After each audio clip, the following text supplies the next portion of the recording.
Morning dear students.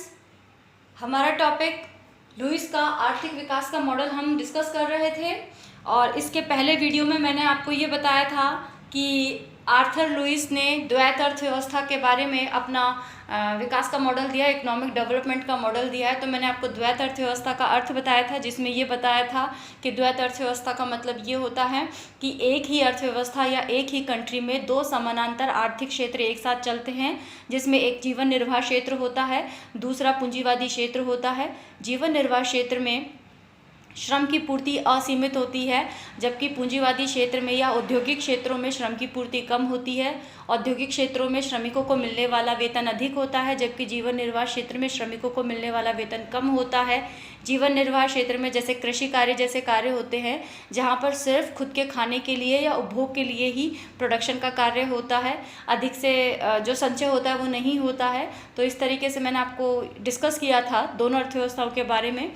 फिर मैंने आपको बताया था कि आर्थर लुईस ये कहते हैं कि जब जीवन निर्वाह क्षेत्र से श्रमिकों को पूंजीवादी क्षेत्र की ओर ले जाया जाएगा और उन्हें जीवन निर्वाह क्षेत्र की तुलना में पूंजीवादी क्षेत्र में थोड़ी सी अधिक मजदूरी दी जाएगी, तो वहाँ पर अतिरेक उत्पन्न होगा, एक लाभ उत्पन्न होगा, जिससे कि आगे से आगे डेवलपमेंट होता रहेगा।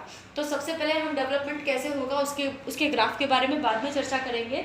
पहले हम यहाँ पर ये चर्चा करने जा रहे हैं कि जीवन निर्वाह क्षेत्र से पूंजीवादी क्षेत्र की ओर श्रमिकों का गमन होगा किस प्रकार, कितने श्रमिक जाएंगे, क्योंकि मैंने आपको ये भी बताया था, जैसा कि आर्थर लुईस ने अपने मॉडल के नाम में लिखा है, श्रम की असीमित पूर्ति का सिद्धांत। उन्होंने ये कहा है कि जीवन निर्वाह क्षेत्र में जो श्रमिक है वो असीमित हैं, ठीक है, असीमित हैं। तो क्या सारे के सारे असीमित जो श्रमिक हैं उनको आपके पूंजीवादी क्षेत्र की ओर या औद्योगिक क्षेत्र की ओर ले जाके डेवलपमेंट करते रहेंगे और वो डेवलपमेंट क्या अनंत काल तक चलता रहेगा? तो इसके बारे में हम डिस्कस करने जा रहे हैं। तो हमने यहाँ पर क्या किया है, हमने एक्स अक्ष पर जीवन निर्वाह क्षेत्र में कार्यरत श्रमिकों की संख्या ली है,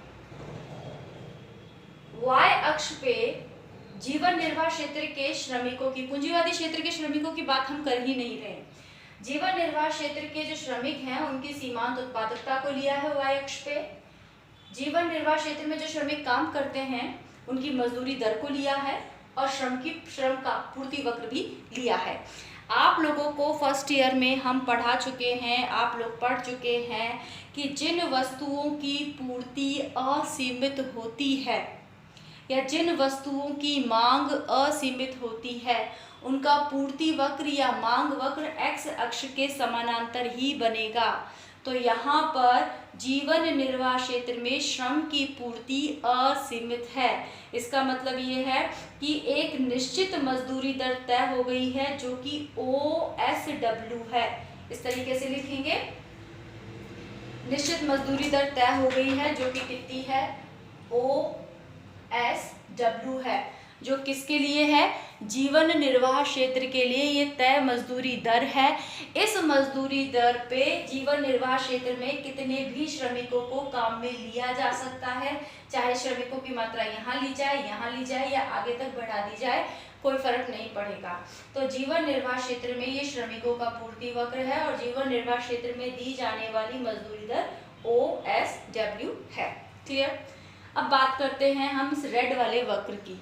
ये जीवन निर्वाह क्षेत्र में जो श्रमिक हैं उनकी सीमांत उत्पादकता को दर्शाता है। तो सीमांत उत्पादकता का क्या मतलब होता है, रिमाइंड करवाते हैं। जब प्रोडक्शन के कार्य में, यहाँ आपको थोड़ा सा बता देते हैं सीमांत उत्पादकता क्या होती है। जब उत्पादन के कार्य में मान लीजिए दो ही साधन हैं, एक है भूमि, एक है श्रम, तो निश्चित भूमि, आपको पता है भूमि स्थिर होती है, ये स्थिर साधन है। तो स्थिर साधन के साथ एक श्रमिक, दूसरा, तीसरा, चौथा, पांचवा, ऐसे जब लगातार श्रमिकों को काम पर लगाया जाएगा तो हर नेक्स्ट श्रमिक प्रोडक्शन में कोई ना कोई अपनी भागीदारी देगा ही, ठीक है। तो होता क्या है कि जब एक्स्ट्रा जो आपका जो कांस्टेंट जो साधन है, जो स्थिर साधन है, उसके साथ जब आप परिवर्तनशील साधन को लगाते हो लगातार, तो हर अगला जो श्रमिक है, यहाँ बना देते हैं, ये श्रम है ठीक है, प्लस भूमि है, और ये इन श्रमिकों से होने वाला, श्रमिक प्लस भूमि से होने वाला उत्पादन है। तो होगा क्या कि हर अगले श्रमिक से होने वाला प्रोडक्शन बढ़ता जाएगा, बढ़ता जाएगा, बढ़ता जाएगा। क्यों? क्योंकि भूमि साधन का प्रयोग अच्छे तरीके से होने लगता है अधिक श्रमिकों की संख्या होने पर। लेकिन जब भूमि पर एक पॉइंट ऐसा आएगा कि मैक्सिमम प्रोडक्शन हो जाएगा, सीमांत उत्पादन, हर अगले श्रमिक का उत्पादन अधिकतम हो जाएगा, उसके बाद भी अगर श्रमिकों को काम पर लगाया जाएगा तो उनका हर अगली इकाई श्रमिक का उत्पादन घटने लगेगा। तो ये क्या है? ये श्रमिक का सीमांत उत्पादन को दर्शाता है। यानी हर अगले श्रमिक को जब काम पर लगाया जा रहा है तो हर अगला श्रमिक प्रोडक्शन में कितनी भागीदारी दे रहा है, that is marginal productivity of a labour.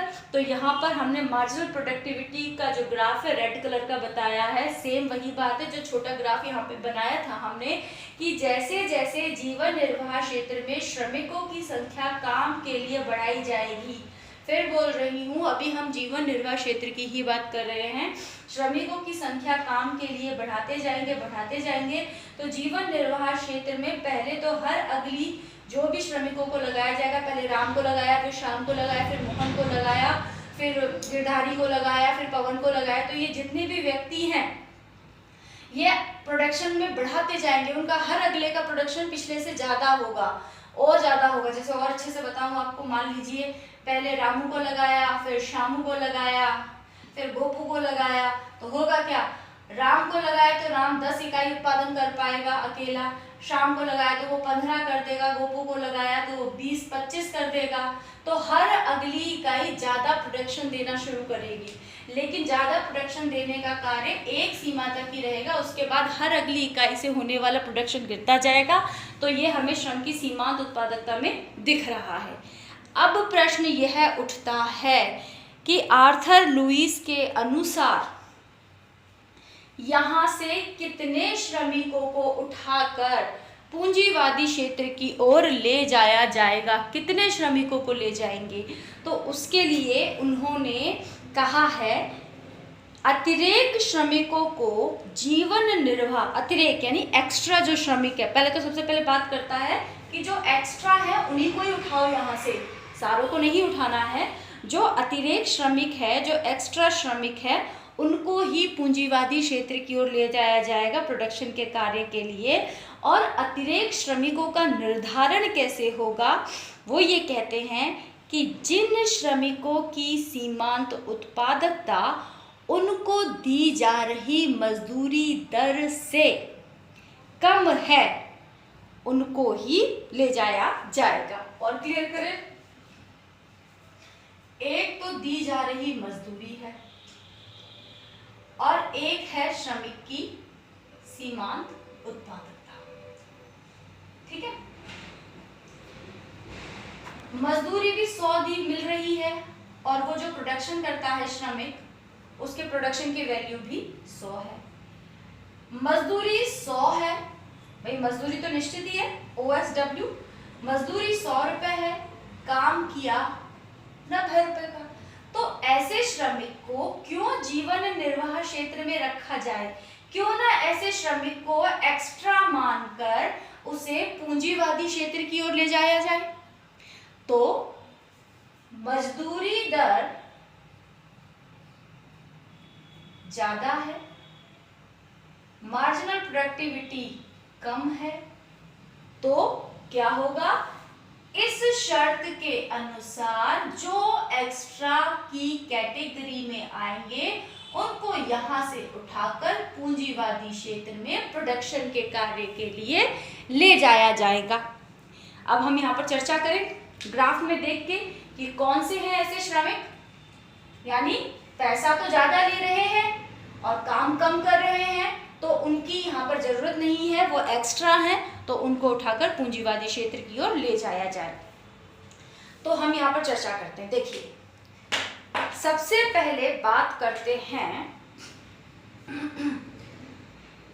हम 3-4 पॉइंट ले लेते हैं। एक पॉइंट मान लेते हैं, ये ले लेते हैं, OL 1 श्रमिक,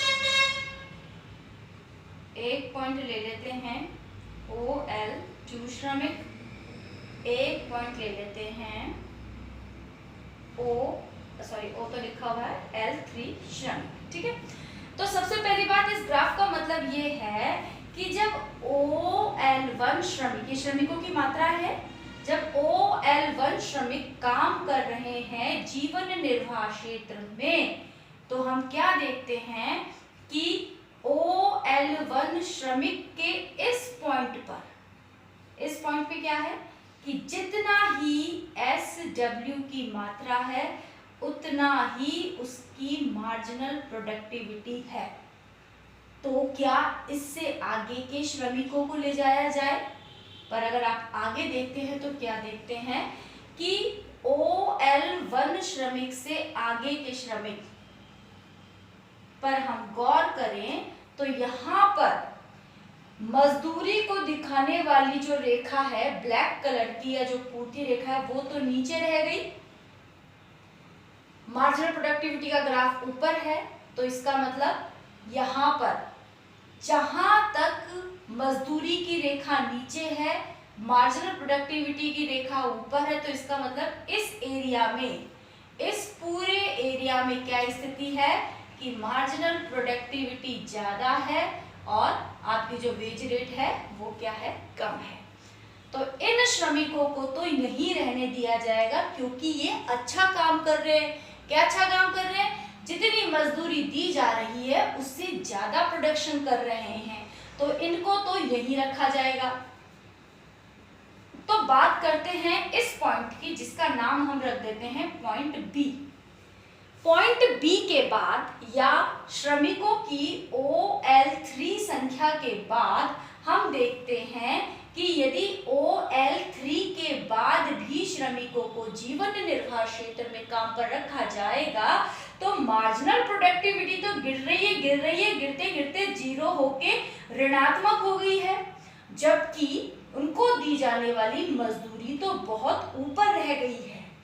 यानी कि आपको दिख रहे हैं कि सीमांत उत्पादकता का ग्राफ नीचे जा रहा है और श्रम की जो पूर्ति के ग्राफ के अकॉर्डिंग जो मजदूरी दर है वो ऊपर है। तो यहाँ पर आर्थर लुईस कहते हैं कि जीवन निर्वाह क्षेत्र में मात्र OL3 श्रमिकों को रखा जाएगा और OL3 श्रमिकों के बाद जितने भी श्रमिक हैं उनको ले जाया जाएगा पूंजीवादी क्षेत्र में, क्योंकि ये श्रमिक उनके अनुसार एक्स्ट्रा लेबर है, क्योंकि इनका जो वेज रेट है, जो इनकी मजदूरी दर दी जा रही है इनको, वो ज्यादा है, जबकि मार्जिनल प्रोडक्टिविटी की कम है। तो इस प्रकार आर्थर लुईस ये निर्धारित करते हैं कि कौन से श्रमिकों को जीवन निर्वाह क्षेत्र से पूंजीवादी क्षेत्र की ओर ले जाया जाएगा। तो स्टूडेंट्स, हमने यहाँ पर ये चर्चा कर ली।